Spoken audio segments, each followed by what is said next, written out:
Kita memuji Allah dengan mengucapkan Alhamdulillahirabbil alamin. Dengan izin Allah, Allah jumpakan kita di majlis yang mulia ini. Mudah-mudahan duduk kita di sini mendapatkan barakah ampunan dari Allah Subhanahu wa taala. Amin ya rabbal alamin. Salawat dan salam kepada Nabi yang agung, Nabi yang mulia, Sayyidina Rasulullah Muhammad sallallahu alaihi wasallam. Allahumma salli wa sallim ala Sayyidina wa Maulana Muhammadin wa ala alihi wa sahbihi ajma'in. Salawatu Rabbi wa salamuhu alaika ya Sayyidi ya Rasulullah. Abu ya Habibi yang kami hormati, bapak-bapak, ibu-ibu yang hadir, yang dirahmati Allah. Hadir bersama kita alhamdulillah sahibul fadilah wal karamah wal waliyah. Beliau cucu daripada Syekh Mudawali. Tak ada kalau Sumatera tak kenal dengan Syekh Mudawali di zamannya. Kalau orang mengatakan Imam Nawawi di zamannya, karena hukum-hukum itu keluar daripada beliau. Maka beliau menjelajahi dunia sampai beliau juga mengaji ke Makkah, dan beliau sampai di Sumatera Barat. Maka hubungan Sumatera Barat, Sumatera kita ini dengan Aceh itu tak bisa kita pisahkan.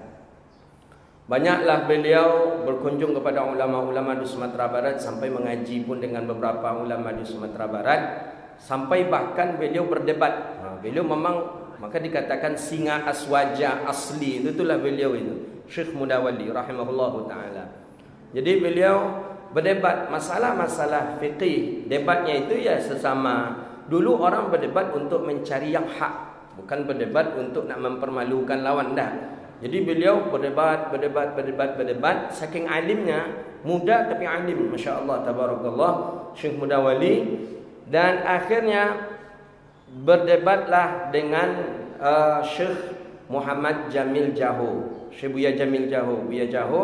Jadi ketika itu Buya Jaho debat. Buya Jaho ini punya anak perempuan alim yang setahu kita yang alim dalam masalah agama dari kalangan perempuan dahulunya di Sumatera Barat itu ada namanya Umi Rabi'ah.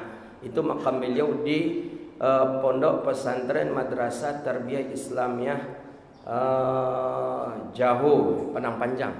Di sana ada makam beliau. Akhirnya menikahlah Abu Ya Aceh dengan Umi Rabi'ah tadi, karena Umi Rabi'ah anak daripada Syekh Jamil Jaho. Jadi singkat cerita, dah banyak ulama-ulama Sumatera Barat ini yang ketika itu dengan Abu Ya Aceh ada yang dialog, debat, apa segala macam. Jadi ada kata salah seorang ulama ini, kata beliau, "Ado le buya nang kanai de buya-buya." Apa kata Buya Aceh? "Ado buya alim, buya faqih, betul buya. Tapi ado le buya apa? Buya alun bertariqah. Ilmu syariat buya okey, tapi buya alun bertarikat lain." Jadi di mana ambo ingin bertariqah? Kata Buya Syekh Mudawali, di mana ambo ingin bertariqah? Kemana ambo ingin bertariqah? Kecek Buya Canduang kalau tak salah, Syekh Sulaiman Ar-Rasidi. Itu zamannya, sezamannya.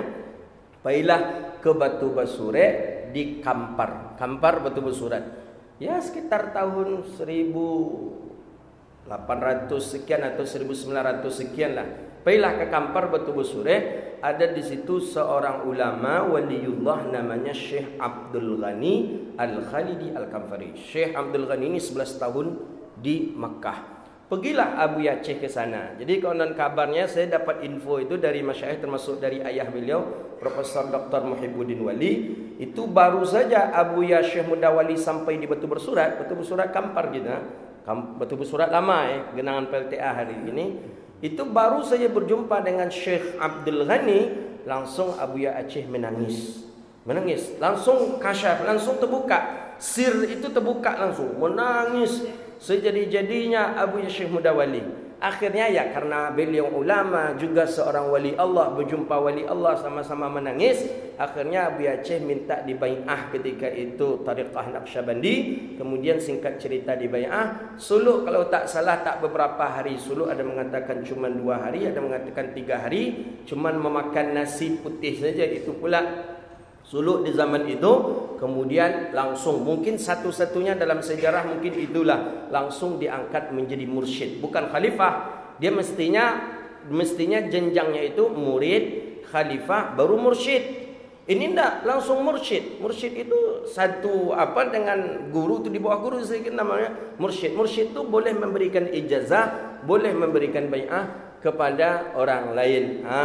Setelah itu diizinkanlah oleh Syekh Abdul Ghani balik Buya Syekh Mudawali ke Aceh, itulah menyebarkan tariqah hari ini. Syekh Mudawali punya anak pertama kali karena beliau punya isteri orang Padang. Syekh Mudawali ini punya anak, itulah anak tu beliau beri nama dengan Muhibbuddin Wali. Profesor Dr. Muhibbuddin Wali, ulama Indonesia yang pertama kali mendapatkan gelar doktor di Al-Azhar Mesir, itu beliau.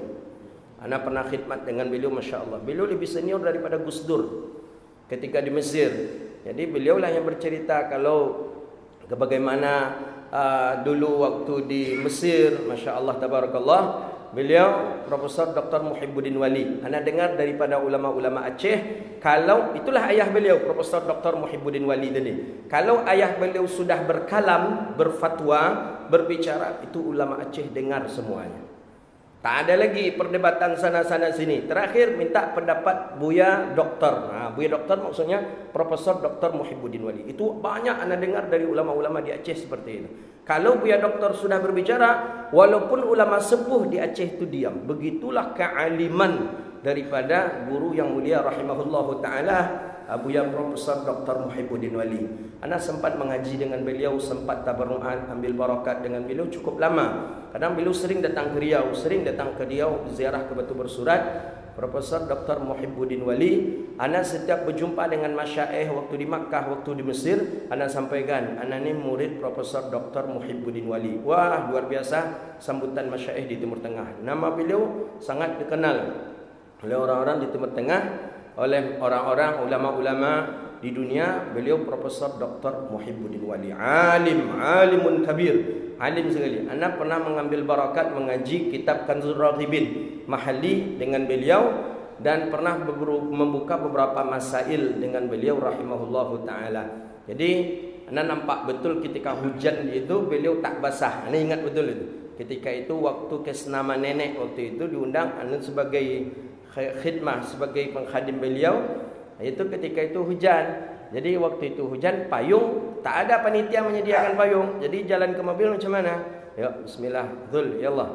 Yuk, kadang beliau sampaikan, yuk bismillah.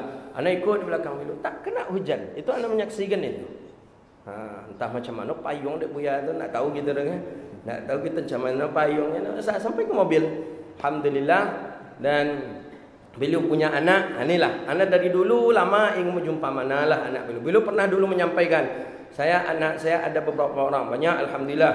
Alhamdulillah isteri beliau pun juga alhamdulillah 2. Makanya buya-buya tu memang tak boleh ciek, dah harus 2 gitu. Awak makanya tak lembuya lagi, mak ciek je baru. Jadi beliau lah pernah beliau sampaikan dulu masih mondok waktu itu, anak masih mondok juga. Beliau masih mondok dan alhamdulillah Allah takdirkan jumpa dengan beliau hari ini, ya, bersilaturahmi dan mengambil istifadah kepada ayahnya. Kita mengaji, mudah-mudahan dari jalurnya, jalur yang sangat bersih, jalur yang sangat mulia itu, kita mengharap juga at-tabarru'an daripada anak, daripada guru kita. Jadi Imam Abi Hanifah kalau tak salah, Imamul A'zam, menceritakan ketika anak gurunya, jadi dia sibuk sedang mengajar, berdiri, habis berdiri duduk lagi, habis itu berdiri duduk lagi, murid sedang ngajar.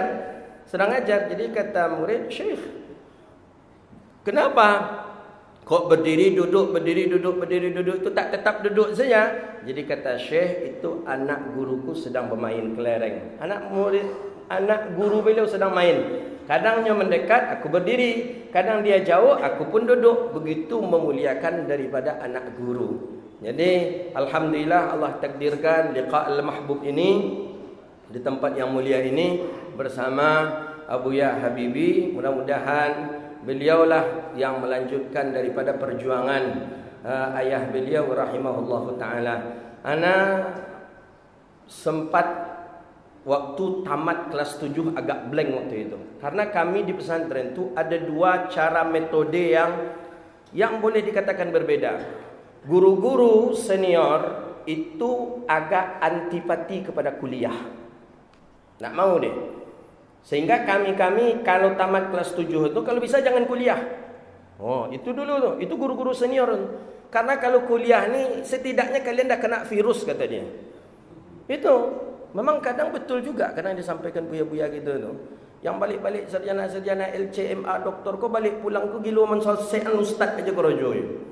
Asal pesantren pergi kuliah balik menyesatkan buya-buya, dan bahkan ada yang berani menyuruh ulang syahadatnya balik.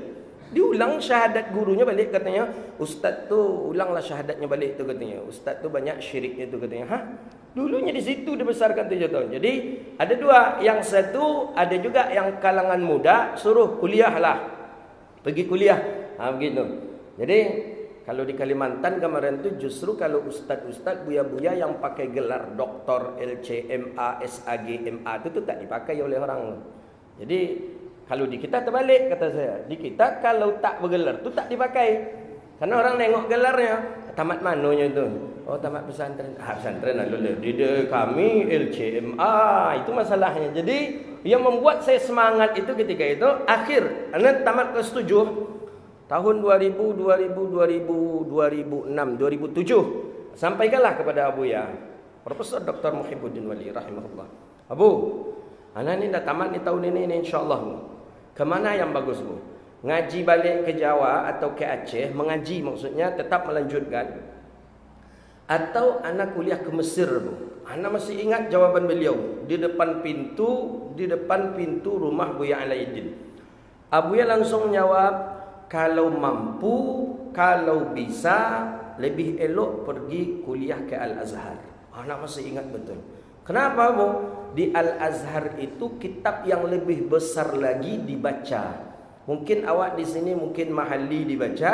Kalau di sana orang sudah membaca Tuhfa Imam Ramli. Kadang di sana membaca Mughni Muhtadnya Imam Syarbini. Kita di sini juga membaca.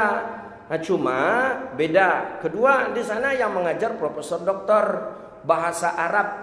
Itu kata beliau, bahasa Arab. Jadi kalau mampu pergilah ke Mesir, ke Al-Azhar. Ana masih ingat ketika itu beliau menyampaikan, Bu, kira-kira Abu orang Aceh bilang ke Abu Ya, Abu, kira-kira saya ni bisa tak Abu? Ya waktu itu masih kecil baru, kelas 7, kelas 6 pesantren waktu itu. Kira-kira bisa tak Abu? InsyaAllah bisa, kata beliau. Beliau doakan. Beliau doa itu akhir pertemuan sebelum anak berangkat ke Mesir. Karena ketika itu, ya itu akhir pertemuan sebelum berangkat ke Mesir. InsyaAllah bisa. Dah buka tes ketika itu, tes ke Mesir. Anak ikut tes ketika itu. Kami ini pondok pesantren Turas Pak. Bukan berbahasa Arab setiap hari. Bahasa Ocunya di pesantren itu. Bukan bahasa Inggris ada hari-harinya. Tidak ada. Pesantren Turas, pesantren kami itu Masya Allah luar biasa. Darussalam Sani, Darussalam yang kedua itu di Riau. Darussalam awal itu punya kakek beliau di Labuhan Haji, Aceh Selatan. Jadi kata beliau bisa insya Allah. Ketika tes itu luar biasa, memang luar biasa. Allah beri kemudahan, baik itu syafawi, ujian syafawinya, ujian kitabahnya dan lain sebagainya. Bayangkanlah tak disangka-sangka nilai tertinggi se-Indonesia yang lulus ketika itu Al-Faqir. Nah, jadi boleh masih anda simpan itu. Kan keluar di internet itu nama-namanya itu.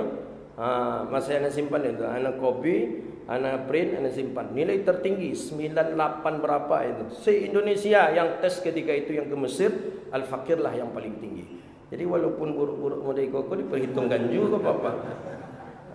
Alhamdulillah. Awal ketika ya mungkin karena barakat doa beliau, doa ayah beliau, barakat daripada bimbingan, fudat, hasanat daripada ayah beliau, alhamdulillah kita bisalah. Maka itulah anda masih ingat itu karena beliau ulama yang punya akademisi, beliau ulama pondok Turasiyah, akademisi itulah yang membuat Al-Faqir begitu targhib dan semangatnya. Maka dari Mesir S1, selesai S1 di Mesir, tak pulang dulu langsung daftar S2. Belum pulang ketika itu, langsung daftar S2 ke Sudan. Ke Sudan, daftar S2, ujian diterima, kemudian kuliah 2 semester, pulang. Menikah, balik lagi menyelesaikan S2. S2 selesai, sebelum balik langsung daftar S3. Jadi anda tak pernah apa istilahnya bahasa orang sekarang ni, kosong nganggur setahun 2 tahun. Anda tak pernah. S1 langsung S2. S2 belum keluar ijazah S2 lagi. Anda daftar S3 itu pakai ijazah, pakai bukan ijazah, pakai namanya ifadah namanya. Ifadatun ta'lim.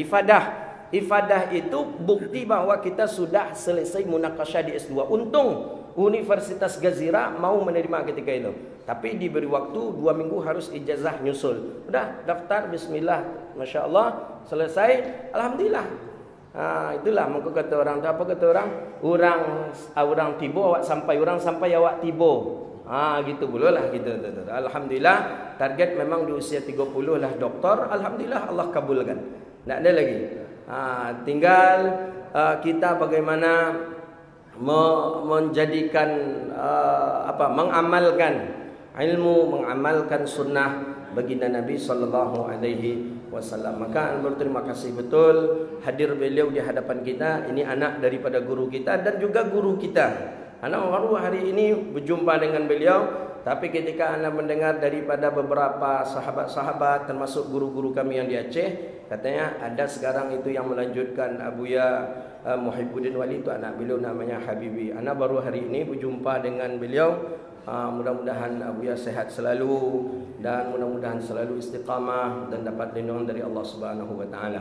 Baik, sebelum beliau kita minta nasihat mau'izatul hasanah kepada kita ambil tabarukan saja membaca satu buah hadis daripada hadis Nabi sallallahu alaihi wasallam. Qala an Ka'b ibn Iyad radhiyallahu anhu. Ka'b ibn Iyad, periwayat hadis yang akan kita baca hari ini. Ka'b ibn Iyad ini ada yang mengatakan beliau ini adalah Asy'ariyin. Asy'ariyin berarti daripada orang-orang Yaman. Ya, Yaman kelompok daripada Abi Musa Asy'ari, orang yang mailun qulubuhum ilallah, orang yang lembut sekali hatinya kepada Allah Subhanahu wa taala. Beliau adalah sahabat Nabi sallallahu alaihi wasallam, orang yang berjumpa dan berkhidmat dengan baginda Rasulullah sallallahu alaihi wasallam. Sami'tu Rasulullah, kata Ka'ab Ibn al-Iyad radhiyallahu taala anhu qala sami'tu, aku mendengar Rasulullah sallallahu alaihi wasallam yaqul, Nabi sallallahu alaihi wasallam berkata, sami'tu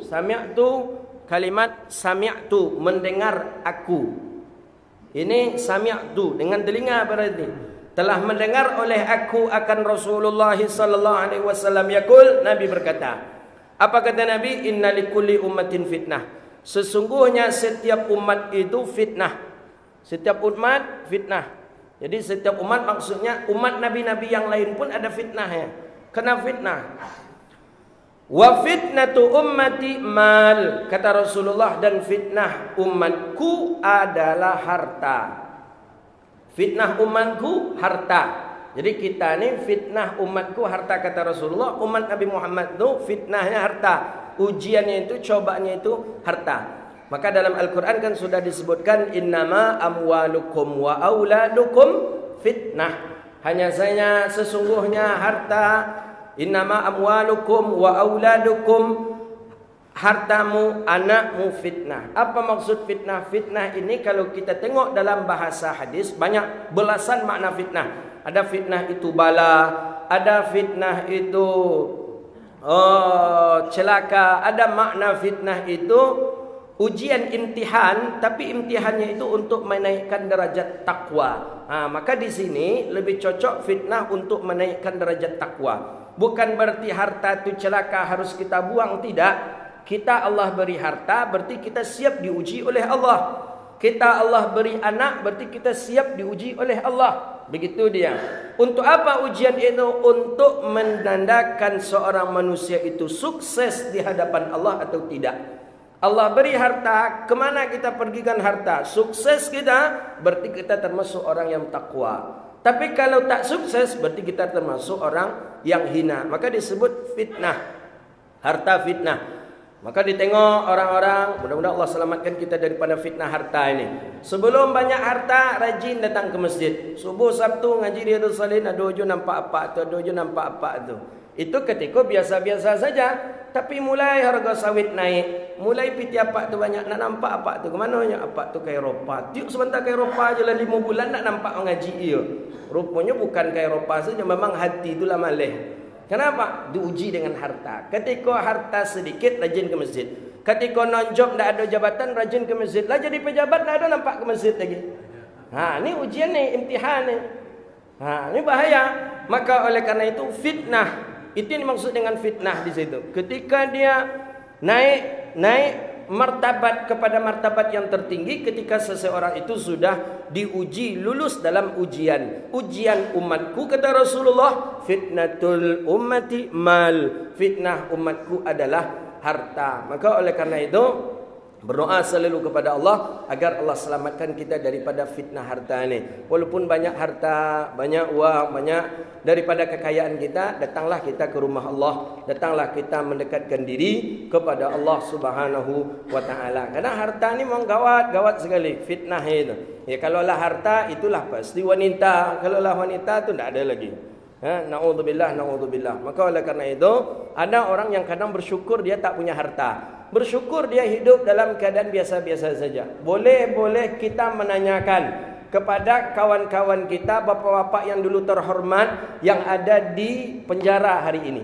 Coba tanya, bagaimana kira-kira bapak menginginkan kekayaan yang lebih banyak lagi, atau bapak menginginkan hidup di desa jadi petani sawah yang mungkin kehidupan dapat sebulan habis lagi dicari lagi. Mana yang bapak inginkan? Pasti dia mengatakan lebih nikmat jadi petani. Lebih nikmat jadi petani, tak banyak masalah. Tapi macam mana? Karena tamak, karena loba, akhirnya sesuatu hal yang haram pun sudah kita halalkan. Ini yang tak boleh. Maka tamak tu hati-hati betul kita dengan tamak. Tamak bahasa Arab, bahasa kitanya congok, rakus.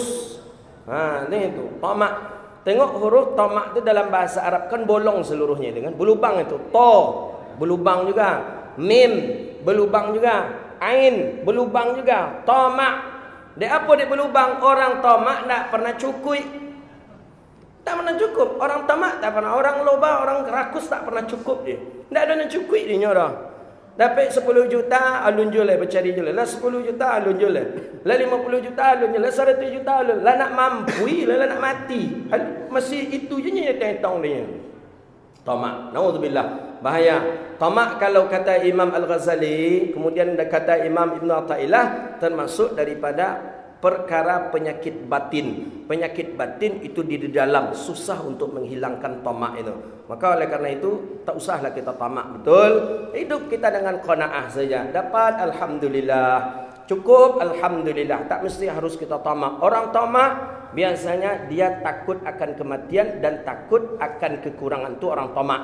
Tamak itu dapat jabatan, niu pula jabatannya lebih tinggi lagi. Tamak dapat lebih tinggi lagi. Tu tamak. Hadza wabillahi at-taufik. Itu dari saya. Alhamdulillah kita ingin mendengarkan mau'izatul hasanah dari Abuya Habibi. Duhat kami ingin mendengarkan nasihat mau'izatul hasanah daripada Abuya, kira-kira dalam waktu 20 minit insya-Allah. Falyatafaddal mashkura wa minallahi ta'ala ma'jura.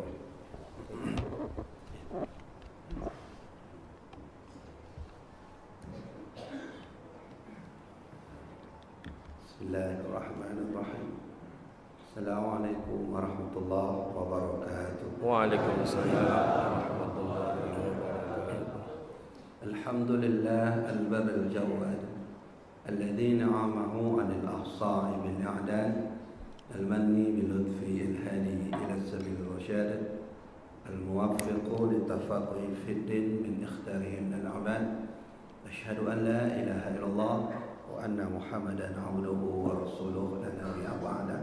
Allahumma salli ala Sayyidina Muhammad wa ala ali Sayyidina Muhammad, amma ba'du.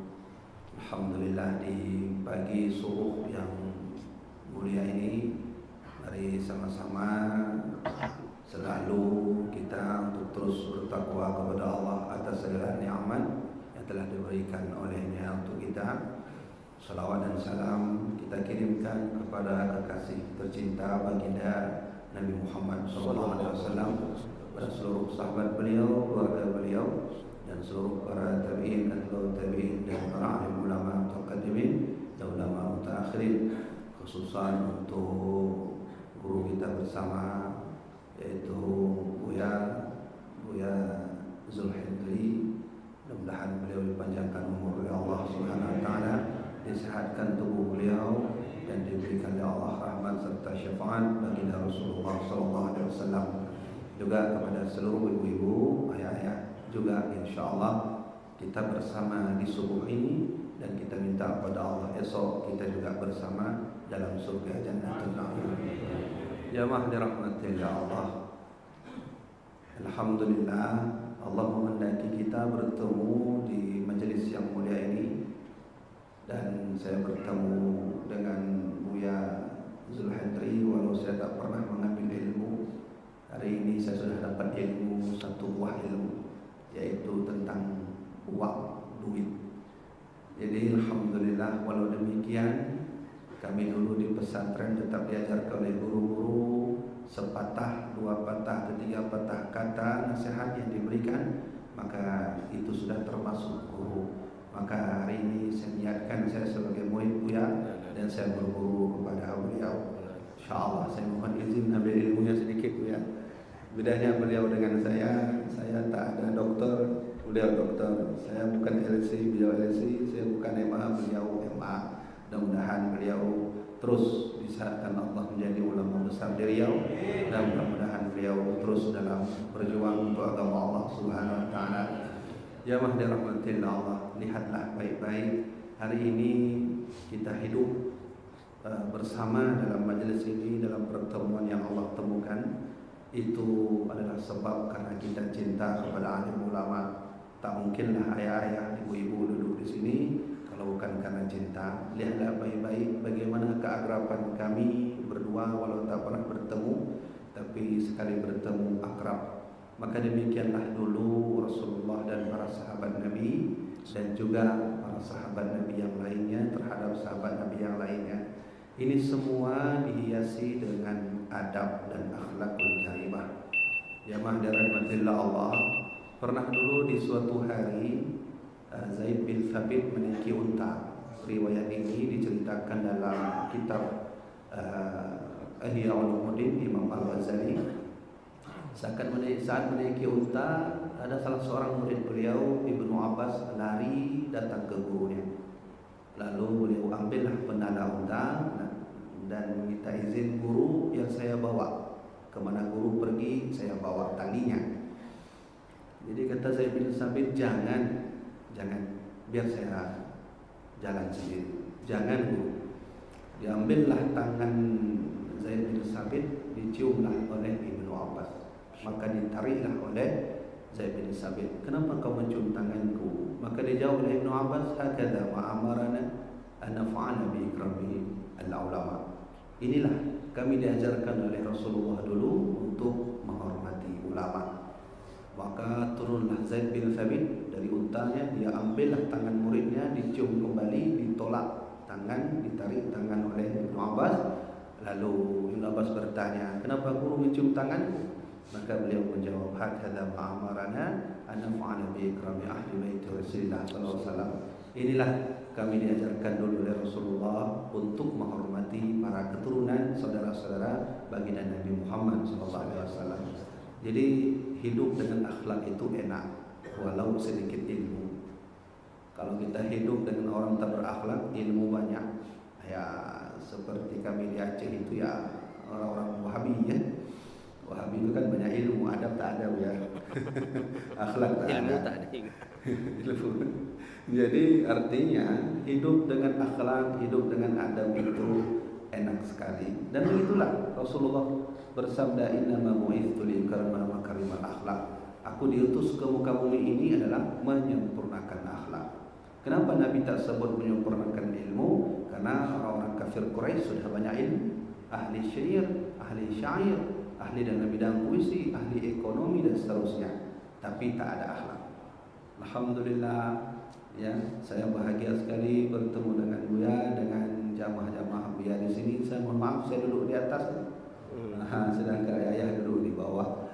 Saya minta kepada Allah, ya Allah, enak sekali hidup seperti ini. Mudah-mudahan ya Allah, kami semua juga akan bertemu seperti ini dalam surga Jannatul Na'im.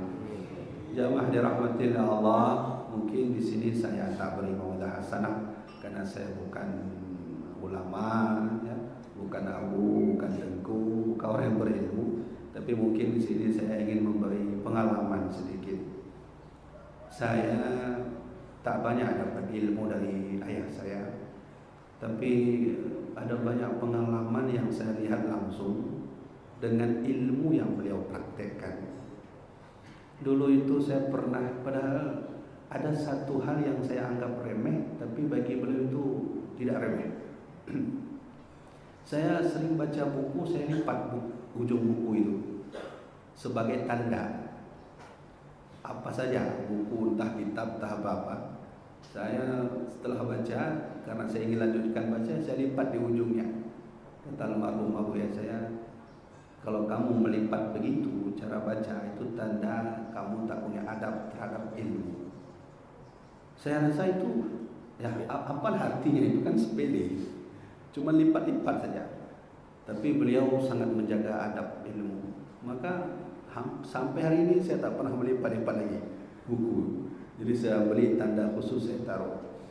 Jadi saya teringat dulu itu ada salah seorang sahabat namanya Huzaifah Al-Yamani. Beliau digelari dengan Ashabus Sir, artinya Ashabus Sirri. Beliau itu kalau mengaji dengan Nabi, kalau Nabi bilang A, beliau tanya yang B.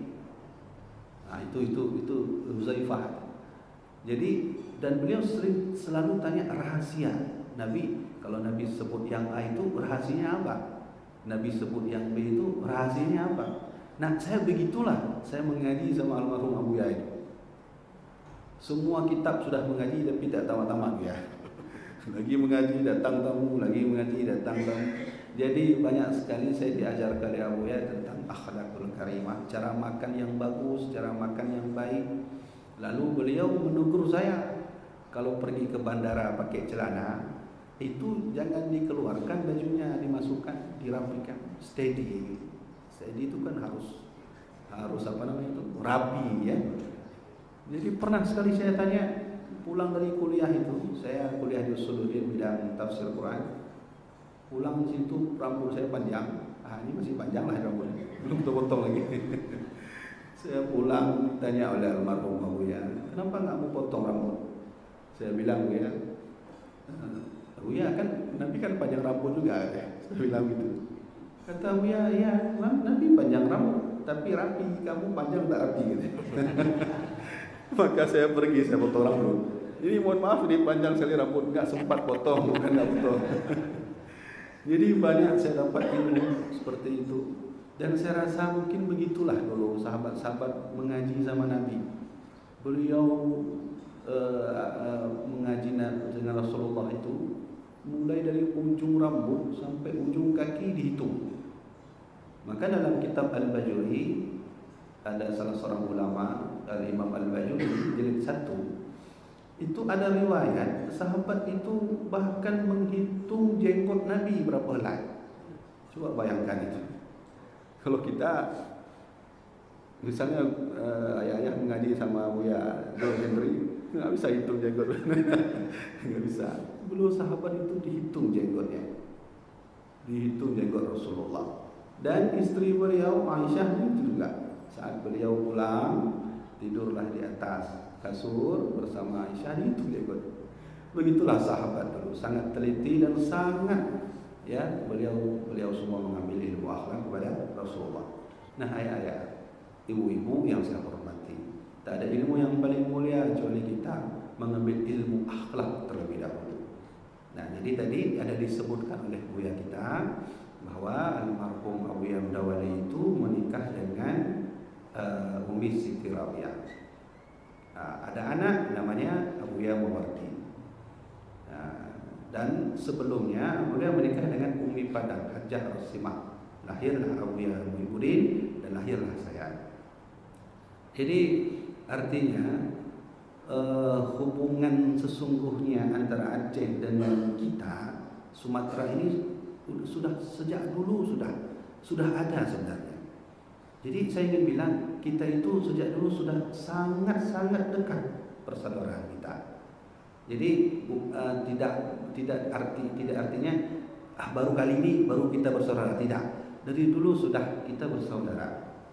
Saya ingin bilang ada satu manuskrip yang saya temukan itu umurnya sudah 300 tahun, yang dibuat oleh Syekh Nuruddin Aranini dari India. Beliau menjadi ulama besar yang diangkat oleh Ratu Syafaduddin, anak daripada Sultan Iskandar Muda. Dalam buku itu beliau menulis, saya ingin bilang di bawah, dulu kita dengan Aceh itu sudah sangat bersaudara.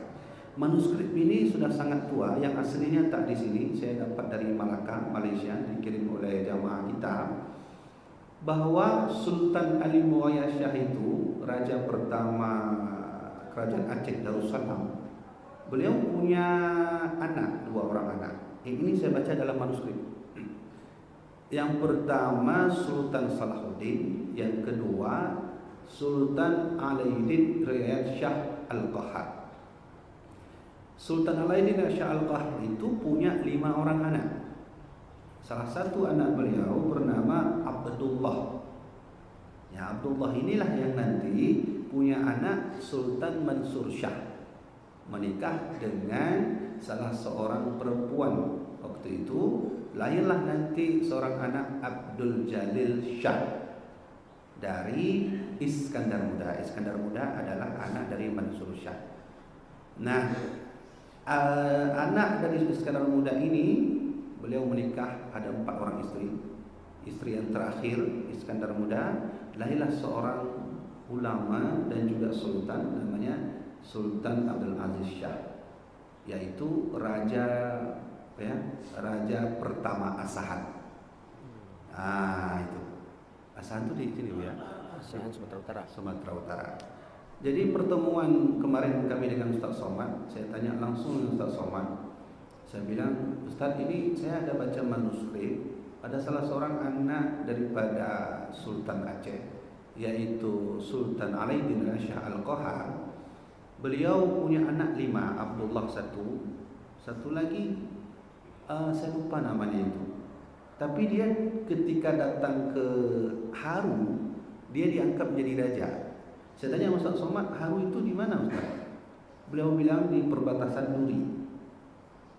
Saya tanya lagi, di mana perbatasan Duri? Wallahu alam, tak tahu. Jadi perbatasan Duri itu ada dulu menjadi raja, anak daripada Sultan, cucu daripada anak daripada Sultan Alaiddin Riyad Shah Al-Qahar. Jadi ketika kita melihat garis keturunan ini, sesungguhnya dulu antara kita dengan Aceh itu sudah sangat dekat persaudaraan.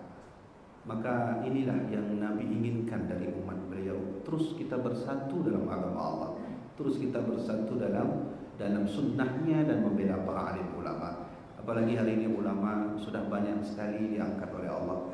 Saya menghitung dari tahun 2019 yang saat Covid terjadi ya, sampai 2021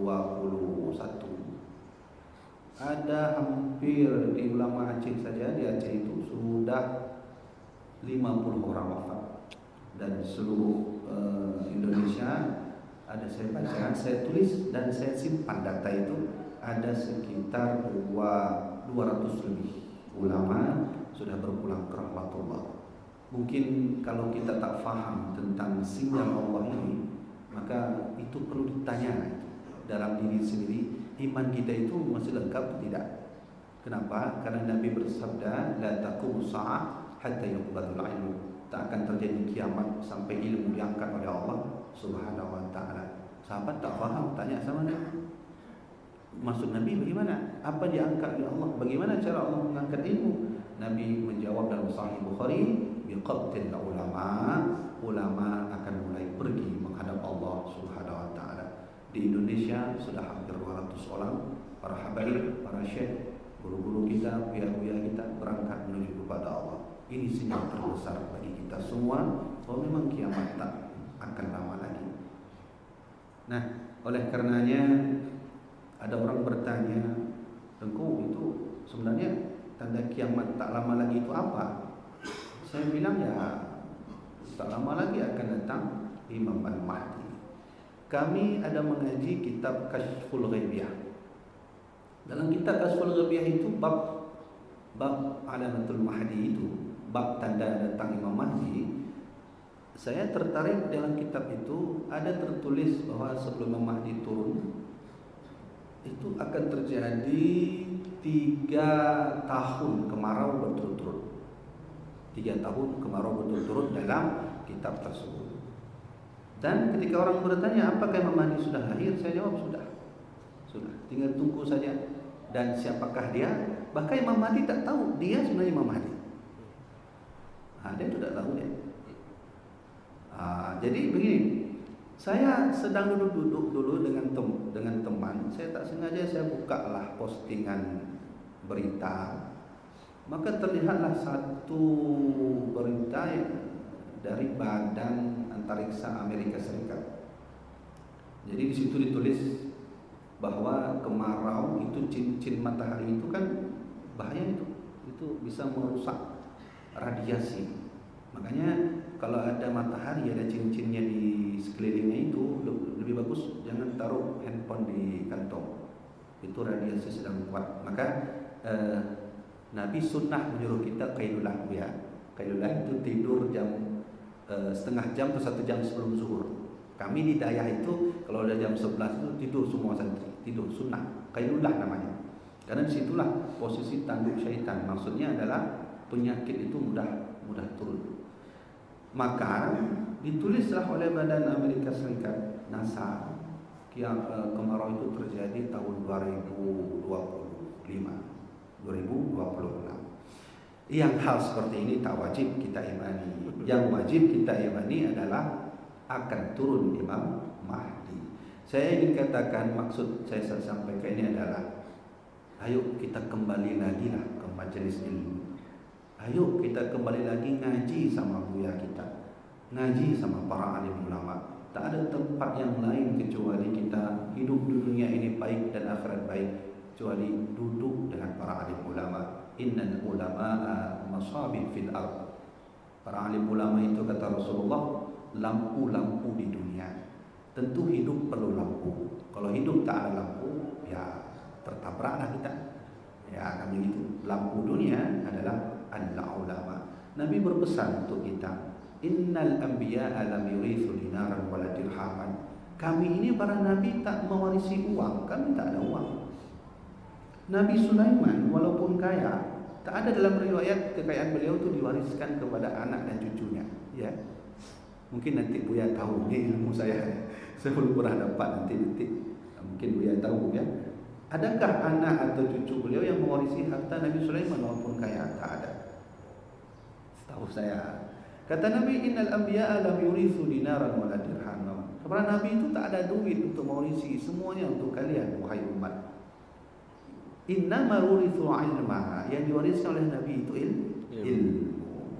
Faman akhadaha faqad akhadha bihaddi wafir. Siapa yang mau mengambil ilmu itu sungguh dia akan selamat. Di mana ilmu itu? Nabi menjawab al-ulama, pada alim ulama. Jadi kita sekarang hidup di zaman akhir yang tentu fitnah Dajjal sudah banyak muncul di depan mata kita.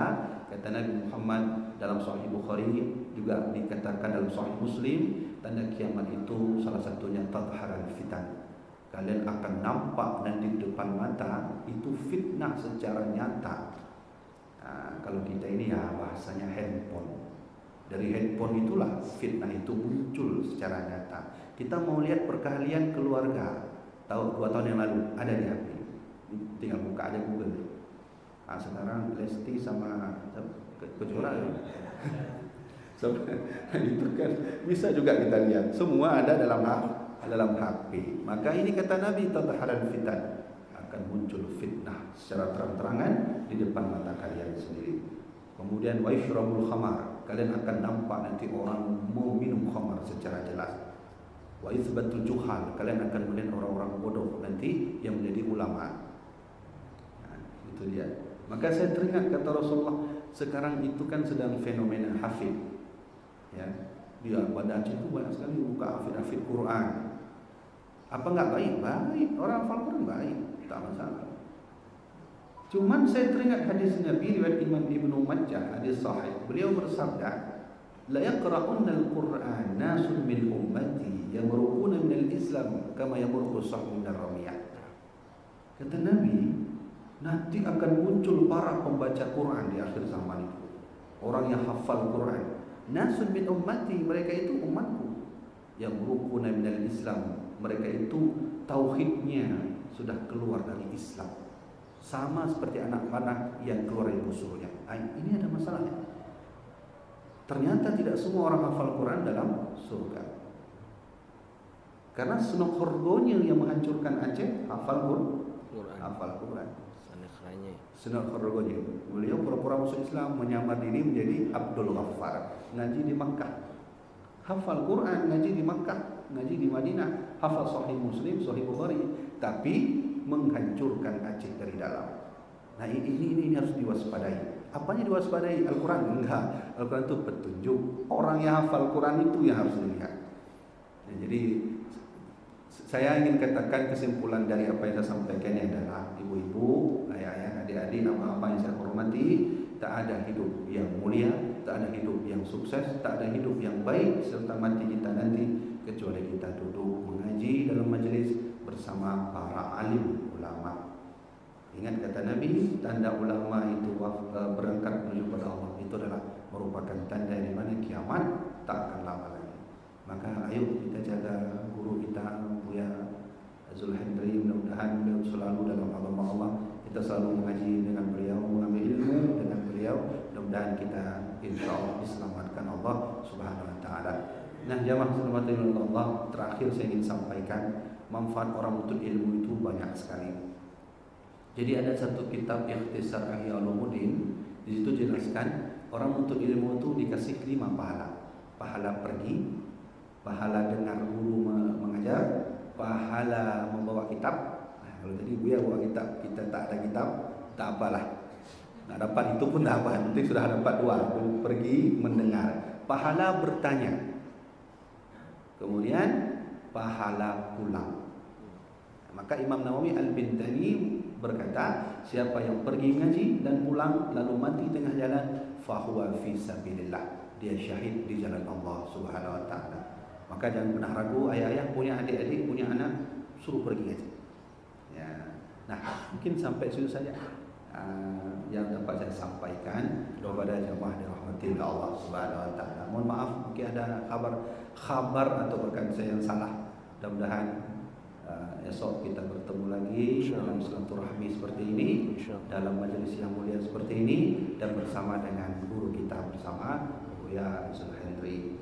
Nah, mari kita sekarang berdoa. Mungkin saya tak lantunkan doa ya. Baik. Bismillahirrahmanirrahim. Alhamdulillahirabbil alamin, hamdan yuwafi ni'amahu wa yukafi'u mazidah. Ya Rabbana lakal hamdu kama yanbaghi li jalali wajhikal karim 'azimi sultanik. Allahumma salli ala sayyidina Muhammad wa ala ali sayyidina Muhammad. Allahumma la sahla illa ma ja'altahu sahla wa anta taj'alul hazna in syi'ta sahla. Allahumma ij'al dinana dina nabiyyina Muhammadin sallallahu alaihi wasallam wa islamana islamal muslimin wa imanana imanal mu'minin wa salatana salatal khashiyin wa ruku'ana ruku'an taradin wa sujudana sujudal mutadarrin wa a'malana a'malal salihin wa niyyatana niyyatal mukhlisin wa zunubana zunubal mustaghfirin wa du'ana du'a mustajib bi rahmatika ya Allah ya rabbal alamin. Allahumma ighfir lana dhunubana wa liwalidayna warhamhuma kama rabbayana shighara wa li mashayikhina wa li jami'il muslimina wal muslimat wal mu'minina wal mu'minati al ahya'i minhum wal amwat. Allahumma ya rabbana ij'al i'tiqadana min ahli sunnati wal jama'ah wa la taj'al i'tiqadana min ahli bid'ati wal dhalalah. Rabbana atina fid dunya hasanatan wa fil akhirati hasanatan wa qina adzaban nar. Wa sallallahu ala sayyidina Muhammadin wa ala alihi wa sahbihi wa baraka wa sallam walhamdulillahi rabbil alamin. Sekian dapat saya sampaikan. Sebelum saya tutup, mungkin ini saya ingin kasih hadiah sedikit, yaitu hadiah zikir yang telah diijazahkan oleh Abuya saya, Abuya Budin, kepada abang-abang, ayah-ayah, ibu-ibu dirahmatillah Allah. Ini zikir Imam Al-Ghazali. Hari ini hari Sabtu, maka Abuya suruh baca 1000 kali La ilaha illallah. Kalau teringat boleh, nanti kan ada rekaman, saya urutkan, nanti bisa lihat di rekaman. Hari Sabtu baca La ilaha illallah 1000 kali. Hari Minggu Ya Hayyu Ya Qayyum 1000 kali. Hari Senin La haula la quwwata illa billah 1000 kali. Hari Selasa Assalatu wassalamu alayka ya Rasulullah 1000 kali. Hari Rabu Astaghfirullahaladzim wa atubu ilaih 1000 kali. Hari Kamis Subhanallah Alhamdulillah wa la ilaha illallah wallahu akbar 1000 kali. Hari Jumat Ya Allah Ya Allah Ya Allah Ya Allah 1000 kali. Saya tanya Abuya, itu untuk apa Abuya? Kalau kamu punya hajat, insya Allah Allah akan mempercepat hajatnya. Amin. Ya, sudah saya ijazahkan semua kepada jamaah majlis ini. Mudah-mudahan berkah dari Allah, rahmat dari Allah, syafaat dari baginda Rasulullah SAW. Ya, kalau nggak teringat nanti ada di itu ya. Kami terima. Qabilna. Baik, jemaah dirahmati Allah, sekian apa yang sampaikan, mudah-mudahan bermanfaat. Usikum binafsi bittaqwallah. Assalamualaikum warahmatullahi wabarakatuh. Oh ya.